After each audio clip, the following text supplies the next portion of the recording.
Sud Radio, Gérald Dahan. Et on commence avec Gérard Depardieu, c'est officiel, Gérard. Vous soutenez Nicolas Sarkozy. Oh, bonjour ma couille, hein. Bah oui, oh, j'ai un micro. Oh voilà, ça y est, j'ai un micro. Bah oui, je le soutiens, ma petite poule. Parce que ça rigole, ça manifeste, ça picole au bistrot, hein, ça pour gueuler, il y a du monde. Hein. Alors que quoi, hein, on n'est pas bien là. Hein. On mange pas bien. Hein. Bah si. Ah, regarde-moi ça, à Sud Radio, là, j'ai senti déjà, ça sent bon le fromage. C'est Pascal. Ah bah oui. Vous n'êtes pas obligé de tout dire non plus. Toi aussi t'aimes ça le fromage? J'adore. Ça pique le nez, ça prend la bouche, ça colle au poil quand tu t'en mets sur les tétons, sur le gland pour amuser un vieil ami de passage. Hein. Non, oh bah oui mon vieux, ça se passe comme ça à Sud Radio. Oui, mais cela dit, Gérard, Nicolas Sarkozy dit qu'il va falloir se serrer la ceinture encore pendant 5 ans. Non.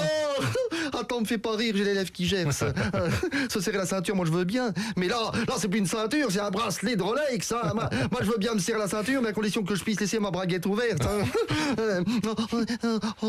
Par contre, pour Roselyne Bachelot, là c'est sûr, il vaut mieux bien lui serrer la ceinture, sinon tout explose. Hein. Un humour, mon vieux. Hein. Alors nous recevons ce matin Dominique de Villepin. Monsieur de Villepin, c'est officiel. Vous n'avez pas assez de signatures pour vous présenter à la présidentielle. En effet, je n'ai pas réuni les 500 parrainages requis, mais cet échec a été orchestré par la volonté d'un seul homme, Nicolas Sarkozy, que je respecte profondément et qui aujourd'hui d'ailleurs me le met profondément aussi, ce nabot contrefait détestable et mesquin que je compte bien fouetter avec des orties, bombarder d'excréments et lapider à coups de pavé en lui faisant mâcher des lames de rasoir rouillé avant de lui rouler dessus en première avec des pneus neige. On sent que vous ne l'aimez pas trop, hein, monsieur de Villepin. Non, pas du tout, pourquoi vous dites ça? Non, je dirais même que je suis plutôt bon joueur. J'en appelle tout simplement à l'union nationale afin que nous puissions tous nous rassembler pacifiquement pour aller le réduire en carpaccio, lui nettoyer les oreilles au fer rouge en lui faisant faire des galipettes dans une piscine de verre pilé. Et que, dans la plus pure tradition du débat républicain, nous puissions enfin lui glisser du gravier sous les paupières, des charbons ardents entre les doigts et des oursins sous les aisselles. Vive la République, vive la place Monseigneur et vive la France. Rien que ça. Merci monsieur de Villepin. Hier, place de la Bastille, entre 50 et 100 000 personnes sont venues soutenir le Front de gauche. Jean-Luc Mélenchon, vous devenez très très populaire. Est-ce que quelque part, vous ne seriez pas le nouveau Georges Marchais? Qui c'est vous, El Kabache, hein? Non mais tu sais à qui tu parles, boucre d'âne, hein? Mélenchon était mon nom. Le Messie, c'est moi. Hein?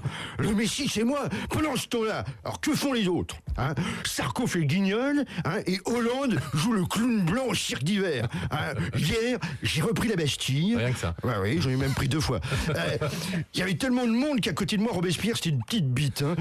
Parce que moi, avec ma marche citoyenne, j'ai fait plus de monde qu'au Marathon de Paris il y a 10 jours. Sarko est sans scrupules, Hollande est sans tabou, et bien moi, je suis un sans culotte. Hein?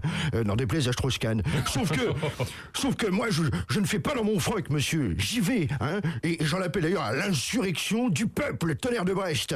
La Bastille, c'était mon rêve, mais là, c'est plus que c'était, nous, d'un petit bonhomme. Vous avez vu, je peux vous dire que si Louis XVI revenait en 2012 dans le quartier de la Bastille à Paris, je veux dire, il ferait une drôle de tronche, hein. Enfin, ou plutôt les autres, hein, vu qu'il n'en a plus. Ouais, vous avez en tout cas un bon sens de la répartie. Ah ben, tu voulais, que me disent mes militants, Mélenchon, lui, au moins, on comprend quand il parle.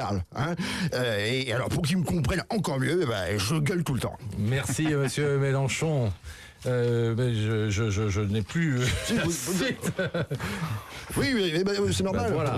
C'est normal. François Hollande, hier, vous étiez en meeting au cirque d'hiver pour parler de culture. On dirait que vous aimez bien cet endroit. Ah bon? Ah oui, c'est vrai, je m'en rappelais plus.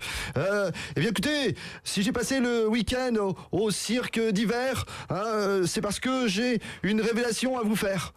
Je ne suis pas François Hollande. Non, en vérité, je vous le dis, je suis Monsieur Loyal. Tinky Winky, Tinky Winky, Dipsy, Dipsy. Et pour les présidentielles, je vous annonce un programme d'exception. Vous m'avez vu déjà dresser des éléphants du PS. Vous allez désormais me voir lancer des couteaux sur le traité européen ou même jongler avec l'immigration sans jamais déraper. vous pourrez admirer mon formidable numéro d'équilibriste entre les classes moyennes et le monde de la finance. Mais aussi mon grand show d'improvisation autour du nucléaire. Sur les trapèzes, je me balancerai très à gauche et je tiendrai la main Jean-Luc Mélenchon, même si je ne suis pas sûr de le rattraper. Il y aura également des invités exceptionnels. Ségolène Loyal sera à mes côtés pour chouiner pendant l'entracte. Manuel Valls, le grand ventriloque, répétera tout ce que je dis, même quand il n'est pas au courant.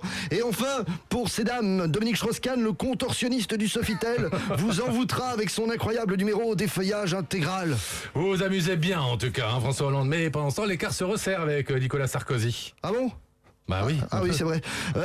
Mais non, je ne peux pas oublier Nicolas Sarkozy, évidemment. En effet, que serait le cirque sans ses clowns ? Je pense simplement qu'il est temps pour lui de quitter la piste. Son numéro de funambule dure depuis 5 ans. Hein, et on a tous très envie qu'il se casse la gueule.